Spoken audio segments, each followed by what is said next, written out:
പ്രാർത്ഥനായോഗങ്ങളിലെ പ്രസ്താവനകൾ മതവികാരം വ്രണപ്പെടുത്തിയെന്ന ആരോപണത്തിൽ കത്തോലിക്ക വൈദികനെതിരെയുള്ള നിർബന്ധിത മതപരിവർത്തനം ആരോപിച്ചുള്ള കേസ് റദ്ദാക്കാൻ വിസമ്മതിച്ച് അലഹബാദ് ഹൈക്കോടതി. ഫാദർ വിനീത് വിൻസെന്റ് പെരേരയാണ് വിചാരണയ്ക്ക് വിധേയനാകണമെന്ന് കോടതി ആവശ്യപ്പെട്ടത്.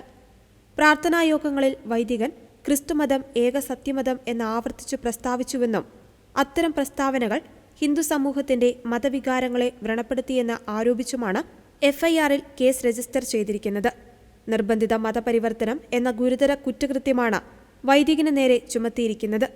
ഇന്ത്യ പോലുള്ള ഒരു മതേതര രാജ്യത്ത് ഏക സത്യമതം എന്ന ആരെങ്കിലും അവകാശപ്പെടുന്നത് തെറ്റാണെന്ന് ജസ്റ്റിസ് സൗരഭ് ശ്രീവാസ്തവയുടെ സിംഗിൾ ബെഞ്ച് നിരീക്ഷിക്കുകയുണ്ടായി.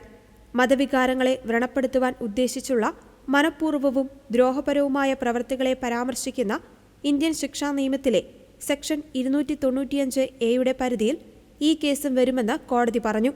പ്രാർത്ഥനായോഗങ്ങളിൽ ഇടയ്ക്കിടെ ഇത്തരം പ്രസ്താവനകൾ നടത്തിയെന്ന ആരോപണങ്ങൾ പ്രഥമദൃഷ്ട്യാ സെഷൻ 295A ഉൾപ്പെടുത്താമെന്നാണ് കോടതി വ്യക്തമാക്കിയത്. തന്നെ തെറ്റായി കേസിൽ കുടുക്കിയതാണെന്നും നിയമവിരുദ്ധമായ മതപരിവർത്തനത്തിൽ താൻ ഏർപ്പെട്ടിട്ടില്ലെന്ന് വൈദികൻ ആവർത്തിച്ചിട്ടും ഹൈക്കോടതി ഹർജി തള്ളുകയും ക്രിമിനൽ നടപടികൾ തുടരുവാൻ അനുവദിക്കുകയും ചെയ്യുകയായിരുന്നു.